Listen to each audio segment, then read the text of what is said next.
अल्हम्दुलिल्लाह नहमदुहु व नस्तईनुहु व नस्तगफिरुहु व नुअमिनु बिही व नतवक्कलु अलैहि। अल्हम्दुलिल्लाह नहमदुहु व नस्तईनुहु व नस्तगफिरुहु व नुअमिनु बिही व नतवक्कलु अलैहि व नऊज़ु बिल्लाहि मिन शुरूरि अनफुसिना व मिन सय्यिआति अअमालिना। मन यहदिहिल्लाहु फला मुज़िल्ल लहु व मन युज़लिल्हु फला हादिय लहु। व नशहदु अल्ला इलाहा इल्लल्लाहु वहदहु ला शरीका लहु व नशहदु अन्न सय्यदना व नबियना व मौलाना मुहम्मदन अब्दुहु व रसूलुहु सल्लल्लाहु तआला अला खैरि खल्क़िही मुहम्मद व आलिही व अस्हाबिही अजमईन। अम्मा बअद फ़अऊज़ु बिल्लाहि मिनश शैतानिर रजीम। बिस्मिल्लाहिर रहमानिर रहीम। क़द अफ़लह मन तज़क्का व ज़करा अस्म रब्बिही फ़सल्ला बल तु'सिरूनल हयातद दुनिया वल आखिरतु खैरुन व अबक़ा। इन्न हाज़ा लफ़िस्सुहुफ़िल ऊला सुहुफ़ि इब्राहीम व मूसा। सदक़ ख़ालिक़ुनल अज़ीम। काबिल सद एहतराम हज़रत मौलाना मुफ्ती हबीबुर रहमान दरखास्ती साहब, हज़रत मौलाना अब्दुल करीम नदीम साहब दामद बरकातुहुम, हज़रत मौलाना नसीम अहमद सिद्दीकी साहब दामद बरकातुहुम, जनाब कारी मंसूर अहमद साहब मुद्दज़िल्लहु, हज़रत मौलाना अब्दुल रऊफ़ फ़ारूक़ी साहब दामद बरकातुहुम और दीगर उलमाए कराम और मेरे तलबा और हाज़रीन, आपके इस सहरोज़ा इज्तिमा में हाज़री का मकसद यहाँ से जारी और सारी फैज़ को हासिल करना होता है। न तो तलब खिताबत की होती है और ना ही किसी और चीज़ की तलब होती है। असल चीज़ यह है कि हज़रत की और दीगर उलमा की ज़ियारत हो जाए और यहाँ पर बैठकर कुछ आपसे ऐसी बातें कर ली जाएं कि जो आजकल के माहौल और आजकल के हालात में हमारे लिए कारआमद हो। तलबाए कराम की फरागत और ये वो दिन है कि कल के बाद ये तलबा यहाँ से निकलेंगे तो आलिम कहलाएंगे। वो जिम्मेदारी के जो आज तक इनके असातिज़ा के ऊपर थी, ये इनके अपने कंधों पे भी आ जाएगी। लेकिन इन तालिब इल्म साथियों को मैं ये पैगाम देना चाहता हूँ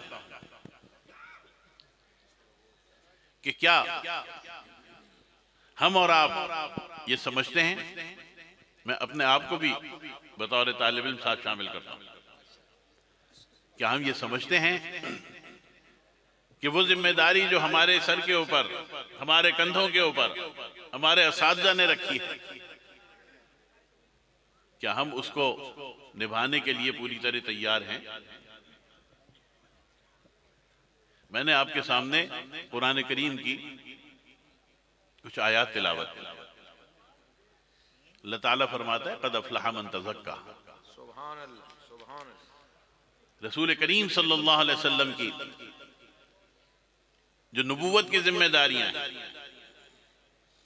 आपने तफासीर भी पढ़ी हैं, आपने अहादीस भी पढ़ी हैं, आपने उनके ऊपर अपने असातिज़ा की तकारीर भी सुनी। आप ये जानते हैं कि उन जिम्मेदारियों में जहाँ तिलावत कुरान करीम है, यतलू अलैहिम आयाती है, वहाँ युज़क्कीहिम भी है व युअल्लिमुहुमुल किताब वल हिकमा भी।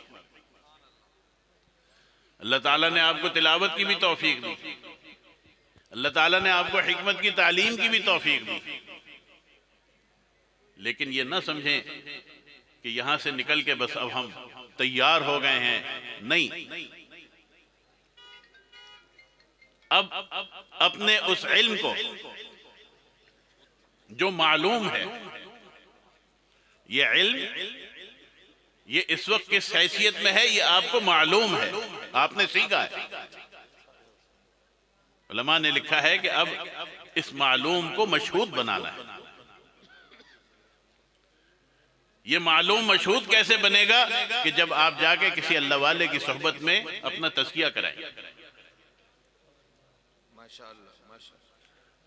हमारे यहाँ तसव्वुफ का तसव्वुर बिल्कुल बदल गया। मैं ये समझता हूं कि जो लोग मेरे हम उम्र हैं, हमारे साथ जो लोग पैदा हुए कुछ 5-7 साल 10 साल पहले और उसके बाद, हमने उस तसव्वुर को अपनी आंखों से बदलते देखा। हमारे वालिद साहब रहमतुल्लाह अलैह मजलिस सियानतुल मुस्लिमीन पाकिस्तान के सदर होते थे। जामे शफिया में जलसा होता था। हजरत मौलाना शरफ अली साहब थानवी नव्वरल्लाहु मरक़दहू की कायम करदा जमात थी, और उस जमात का जो इज्तिमा होता था उसमें हजरत थानवी रहमतुल्लाह अलैह के तमाम मुतवस्सिलीन और खुलफा वहां पे तशरीफ लाते थे। 3 रोजा इज्तिमा होता था और सुबह शाम दोपहर हर वक्त वहां पे बयानात का सिलसिला चलता था। लेकिन मैंने ये देखा वहां पे कि हजरत थानवी रहमतुल्लाह अलैह के जितने खुलफा तशरीफ लाते थे, हजरत डॉक्टर अब्दुल हई साहब रहमतुल्लाह अलैह को वहां पे देखा, हजरत मौलाना शरीफ साहब रहमतुल्लाह अलैह जो खैल मदारिस के मुहतमिम थे उनको वहां देखा, हजरत मौलाना मसीहुल्लाह खान साहब रहमतुल्लाह अलैह को देखा, हजरत मौलाना अबरारुल हक साहब रहमतुल्लाह अलैह को देखा। ये सब हजरात तशरीफ लाते थे और ये चीज उस वक्त देखी और ये चीज हमें नजर आई कि जब ये वहां मौजूद होते थे तो हर वक्त हर बयान में ये हजरात स्टेज के ऊपर बैठते थे। ये नहीं होता था कि कोई अपनी मजलिस लगा के अलग बैठे।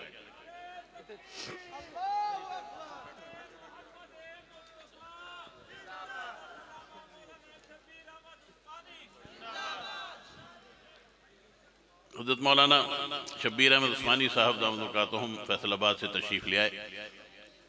एक खतीब मेरे दाएं जानिब बैठा है मौलाना अब्दुल करीम नदीम साहब, और अब बाईं जानिब भी मौलाना कारी मंसूर साहब के साथ कारी शब्बीर अहमद उस्मानी तशरीफ ले आए। फजर तक तो यही लेके जाएंगे आपको, हमारा हौसला नहीं फजर तक जाने का। लेकिन मैं वो पैगाम देना चाहता हूं आपको कि आपने जो इल्म सीखा है अब आपने तज़किये की तरफ जाना। हमसे तलबा सवाल पूछते हैं कि जी हम किससे बैत हैं। ये मैं नहीं बताऊंगा आपको कि आप किससे बैत हो, आप खुद अपने लिए मुरब्बी तलाश करें जिससे आपको उनसियत हो, जिससे आपको मुनासबत हो, आप उससे ताल्लुक कायम करें। आपको इस चीज की फिक्र नहीं होनी चाहिए, आपको इस चीज की परवाह नहीं होनी चाहिए, आपको इसके ऊपर परेशानी नहीं होनी चाहिए कि हो इस वक्त तो ऐसे लोग मौजूद नहीं है। अगर याद रखें, अगर ऐसे लोग मौजूद ना हो तो ये जमीन भी कायम नहीं। दूसरी बात जो मैं तलबा से अर्ज करना चाहता हूं वो ये है कि कल मैदान में जाके आपने काम करना है। माशरे को आपकी जरूरत है और माशरे की जरूरत को आपने पेश करना है। अल्लाह ताला ने आपको वो हक और सदाकत का अलम बरदार बनाया है। आपको अल्लाह ताला ने उस मसले के हक़ से वाबस्ता किया है कि जिसकी सनद और जिसकी एक एक राब्ता जो है वो महफूज है और रसूल करीम सल्लल्लाहु अलैहि वसल्लम तक पहुंचता है। आपकी जरूरत है, माशरे को आपकी जरूरत है, आपने माशरे की जरूरत पूरी करनी। और वो जरूरत क्या है? जहां नमाज पढ़ाने की जरूरत है, जहां बयान की जरूरत है, वहां आज के माशरे में मामलात की जरूरत है। आज के मामले में, आज के माशरे में किरदार की जरूरत है, आज के मामले में अखलाक की जरूरत है। और सबसे अहम चीज वो सोशल मीडिया की, जिसको आज हमने अपने गुनाहों में इजाफे का बाइस बना दिया है। कोई भी मामला होता है, कोई भी वाकया होता है, हम बैठ जाते हैं फैसले करने, हम बैठ जाते हैं उसके ऊपर बयानात देने के लिए, हम बैठ जाते हैं उसके अंदर किसी को बुरा भला कहने के लिए। भाई तुम्हारे वालिद और चचा में और या वालिद और ताया में अगर कोई किसी बात में इख्तिलाफ हो गया, तुम कौन होते हो बीच में जाके बैठ के बात करने वाले कि अब्बा जी आप गलत हैं या ताया जी आप गलत हैं? तुम कौन होते हो बोलने वाले? ये उनके इख्तिलाफात को हम अपनी आखिरत को खराब करने का जरिया बना दिया।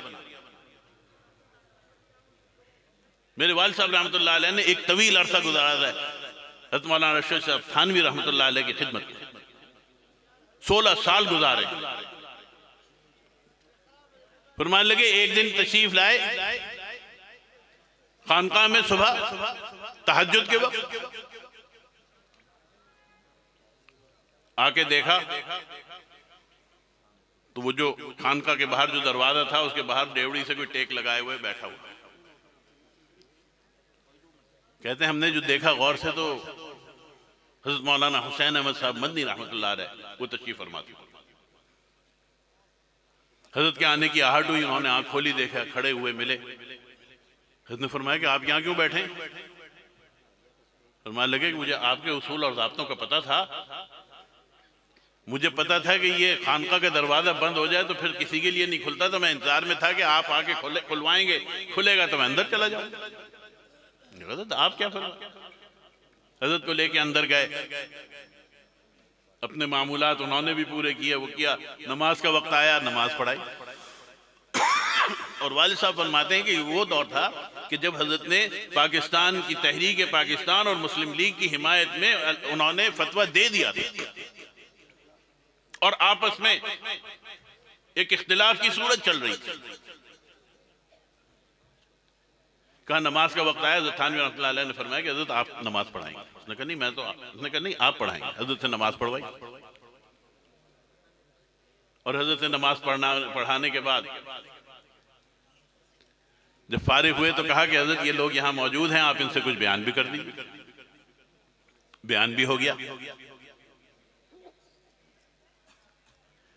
आप मुझे ये बताइए कि क्या हमने कभी इन बातों से और इन चीजों का कोई सबक सीखा है?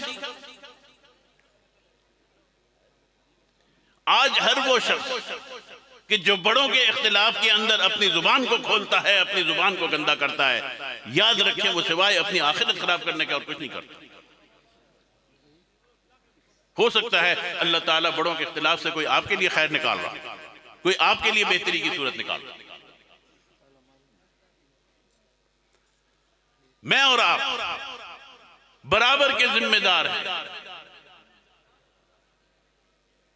मैं और आप हर चीज के लिए, हर अमानत के लिए, बहुत सी बातें ऐसी होती हैं मुझे और आपको नहीं पता होता।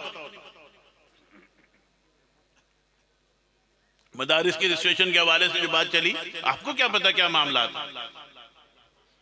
क्या आप जानते हैं हमारे बड़ों ने, हमारे अकाबिर ने कितनी मेहनत की?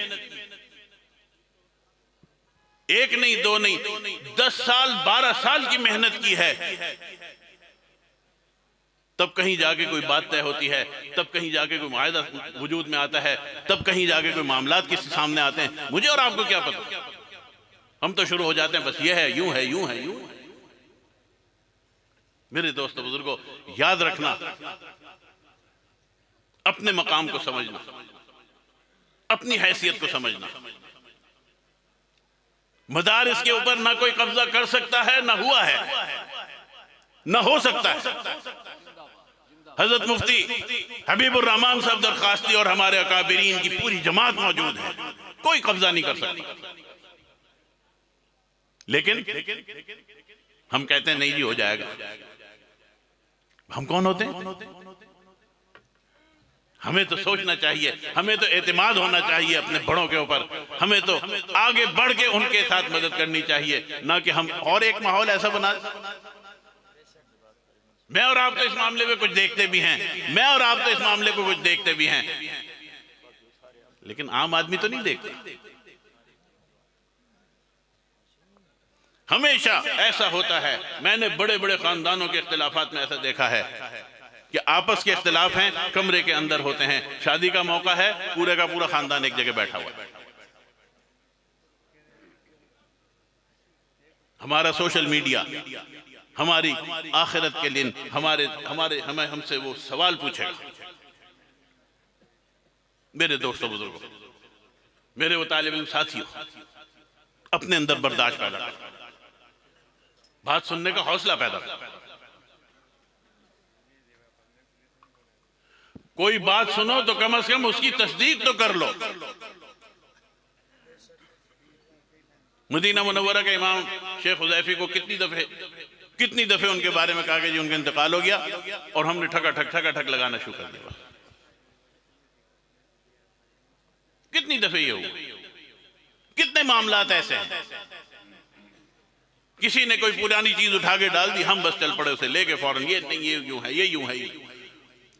किसी की तकरीर का एक छोटा सा हिस्सा निकाला और उसको भेज दिया, और जनाब हमें देखो फलाने कह दिया, फलाने कह दिया, फलाने कह दिया। मैं आम आदमी का शिकवा नहीं करता हूं, मैं अपने तालिब इल्म भाइयों का शिकवा करता हूं। तुमने तो हदीस पढ़ी थी कि मुसलमान के लिए झूठा होना के लिए काफी है कि वो बगैर तहकीक के आगे बयान करे। अगर वो हदीस पढ़ के और हदीस सुन के और हदीस सीख के तुमने उसको पीठ के पीछे डाल दिया, तो फिर क्या फायदा तुम्हारे इस दौर हदीस का, और क्या फायदा तुम्हारे इस इल्म दीन का। मेरे दोस्तों,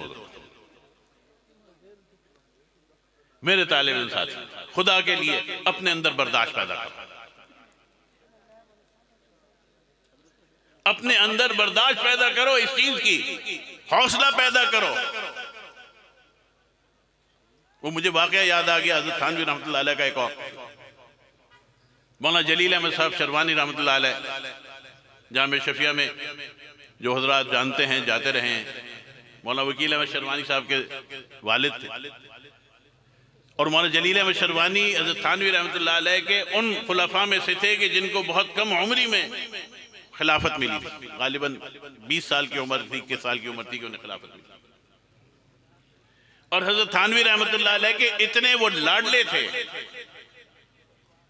सुनने की बात है, इतने लाडले थे कि हज़रत मौलाना अशरफ साहब थानवी रहमतुल्लाह अलैह फरमाते थे कि अगर इस्लाम में लेपालक बेटा बनाने का, मुतबन्ना बनाने का अगर इजाजत होती तो मैं जलील अहमद को अपना बेटा बनाता। इतनी मोहब्बत। उनको कोई विरासत मिली, और विरासत की तकसीम का जब वक्त आया तो उन्होंने हज़रत थानवी रहमतुल्लाह अलैह से फरमाया कि हज़रत, मैं ये चाहता हूं कि ये विरासत की तकसीम का जो फतवा है ये आप दे दें। जो तफसील थी वो हज़रत थानवी रहमतुल्लाह अलैह के सामने रख दी, और वो फतवा हज़रत थानवी रहमतुल्लाह अलैह ने लिख के दिया। मौलाना जलील अहमद साहब रहमतुल्लाह अलैह खुद भी आलिम थे, उन्होंने वो फतवा देखा। फतवा देखने के बाद हज़रत के पास गए, फरमाने लगे कि हज़रत मुझे इसके अंदर इश्काल है, और अपने इश्कालात जो थे वो बयान किए।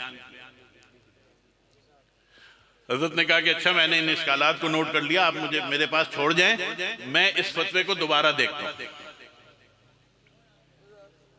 सुनने की बात, सुनने की बात। कुछ दिन के बाद दोबारा गए, हज़रत थानवी रहमतुल्लाह अलैह ने फरमाया कि भाई आपके इश्कालात से मेरा फैसला नहीं तब्दील हुआ, मुझे उनके ऊपर शर सदर नहीं हुआ, लिहाजा मेरा फैसला तो यही है। ले गए उस फैसले को, और कुछ दिन उन्होंने फिर उसे गौर से देखा, जो हवाले थे, जो चीज़ें थी, जो इश्कालात थे, और दोबारा हज़रत के खिदमत में हाजिर हुए कि हज़रत मुझे भी आपके फतवे से मुझे शर सदर नहीं हो रहा। खलीफा हैं, पीर हैं, और कह रहे हैं कि जी, खड़े होकर उनके सामने कह रहे हैं कि उनके मुरीदों ने उस वक्त ये नहीं कहा कि तुम कौन होते हो हज़रत से मुखालिफ, तुम्हें नहीं पता कितने बड़ी बकवास कर, तुम्हें ये करना चाहिए, ऐसी तैसी तुम्हारी नहीं, सब देख रहे कि अच्छा देखते हैं हजरत क्या कहते हैं। हजरत ने फरमाया कि अच्छा अगर आपको मेरे इसके ऊपर शरह सदर नहीं हो रहा तो आप ऐसा करें कि देवबंद में हजरत मौलाना मुफ्ती मोहम्मद शफी साहब रहमतुल्लाह अलैह जो वहाँ पे सदर मुफ्ती होते थे उस जमाने में, फरमाया कि उनके पास चले जाएं और उनसे मशवरा करें जाके। गए देवबंद, जाके उनको फतवा दिखाया। जब वो फतवा दिखाया तो उसने कहा कि मुझे पास छोड़ दें। कहा अच्छा जी छोड़ दिया। फिर कुछ दिन के बाद गए, ना व्हाट्सएप था ना मोबाइल था। फिर कुछ दिन के बाद गए, मुफ्ती मोहम्मद शफी साहब रहमतुल्लाह अलैह भी हजरत से बैठ थे, हजरत के खलीफा थे। मुफ्ती मोहम्मद शफी साहब रहमतुल्लाह अलैह ने फरमाया कि मुझे भी आपकी बात सही लग रही है, हजरत की बात मुझे सही नहीं लग रही, मेरा वोट आपके साथ है। मौलाना जलील अहमद साहब ने वो फतवा लिया और लाके हजरत को दिया कि हजरत मुफ्ती शफी साहब भी ये कह रहे हैं कि आपकी बात सही नहीं है, उसमें इश्काल है, ये इश्कालात उन्होंने भी कहा है कि सही इश्कालात हैं। हजरत ने कहा आप मुफ्ती मोहम्मद शफी साहब से कहें आके मुझसे मिलें। मुफ्ती मोहम्मद शफी साहब रहमतुल्लाह अलैह तशरीफ लाए और लाके मिले। वाले साहब रहमतुल्लाह अलैह फरमाते हैं कि कई दिन की मजलिसें होती थी हजरत थानवी रहमतुल्लाह अलैह के साथ और हजरत मुफ्ती मोहम्मद शफी साहब रहमतुल्लाह अलैह के साथ बहस होती थी, तकरार होती थी, और आखिर में कई दिन की आपस के मुनाक़शे के बाद थानवी रहमतुल्लाह अलैह ने मौलाना जलील अहमद साहब को बुला के ये फरमाया कि ये फतवा जो है इसके ऊपर हम दोनों का इत्तेफाक नहीं हो रहा है, लिहाजा ये दो राय हैं, एक मेरी राय है, एक मुफ्ती मोहम्मद शफी साहब रहमतुल्लाह अलैह की राय है, आप इन दोनों में से जिसको चाहें आप इख्तियार करें। ये नहीं कहा कि नहीं फलां वाली फाड़ के फेंक दो, फलां को दबा दो, फलां का जिक्र ना करो, नहीं कहा ये दोनों हैं, जिसका जो जी चाहे उसको इख्तियार करें। और आगे सुनिए, मौलाना जलील अहमद साहब शरवानी रहमतुल्लाह अलैह ने फरमाया कि हजरत मैं तो मुफ्ती मोहम्मद शफी साहब रहमतुल्लाह अलैह की राय पे अमल करूंगा। कहा कि मैं उनकी राय पे अमल करूंगा। वाल साहब ने कहा कि हजरत थानवी रहमतुल्लाह अलैह फरमाने लगे कि ठीक है आपकी मर्जी। उन्होंने उनकी राय पे अमल कर लिया। मेरे वालिद साहब रहमतुल्लाह अलैह ने फरमाया कि कभी जिंदगी में मैंने हजरत थानवी रहमतुल्लाह अलैह से इस बारे में कोई बात नहीं सुनी कि देखो कैसा मेरा मुरीद है, मेरा इतना लाडला मुरीद है और ऐसा मुरीद है कि मेरे फतवे पे अमल नहीं करता। कभी ये बात नहीं। मेरे दोस्तों बुजुर्गों, आदाब सीखिए, इख्तिलाफ के आदाब सीखिए। इख्तिलाफ का मतलब किसी की तनकीस नहीं होता, किसी पे तबर्रा नहीं होता। और हमेशा याद रखिए आपके बड़ों का इख्तिलाफ आपके लिए खैर का बाइस है, इसलिए कि उनका इख्तिलाफ उनके सवाब के मुताबिक है और हमारा उसके ऊपर कोई राय रखना वो हमारी नफ्स के ऊपर है। मेरे दोस्तों बुजुर्गों, मेरे तालिब इल्म साथियों, अपनी जुबान को काबू में रखो, अपनी जुबान को आदी बनाओ तिलावत का, जिक्र अस्कार का।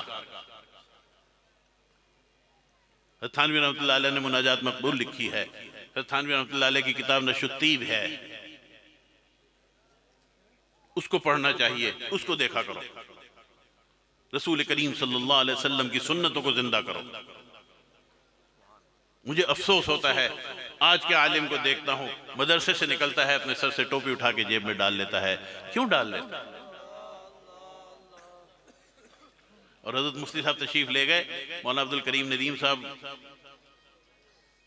इंशाअल्लाह उनसे इस बारे में बात करेंगे कि कुरान करीम की तिलावत के बारे में तो है व इज़ा क़ुरिअल क़ुरआन फस्तमिउ लहू व अंसितू। ये बीच में नारे कहां से आ गए? और नारे भी शख्सियात के, ये कहां से आ गए? अल्लाह का कलाम है। अगर मजमा जो है, कारी की तिलावत जो है वो मजमे के दिल से और जुबान से आवाज नहीं निकाल सकती तो आपको क्या जरूरत है कि माइक लेके आप नारे लगाने शुरू कर दें? क्या ये कुरान करीम के सामने नारे लगाना? मुझे तो ये बात समझ नहीं आती, ना मैंने अपने कभी बड़ों को देखा है इसका। मेरे दोस्तों बुजुर्ग, बातें और भी हैं, चलती रहेंगी। बाकी मैं छोड़ता हूँ जनाब मौलाना शब्बीर अहमद उस्मानी साहब के ऊपर और कारी मंसूर साहब के ऊपर। अल्लाह ताला मुझे और आपको सही मानों में अमल की तौफीक अता फरमाए। आप बेफिक्र होकर निकलें, आप अपने बड़ों के ऊपर एतमाद करें, आप अपने बड़ों का सहारा बने और उनके साथ चलने वाला बने। अल्लाह ताला आपका हामी और नासिर हो। व आखिर दावाना अल्हम्दुलिल्लाहि रब्बिल आलमीन। माशाअल्लाह, बारक अल्लाह।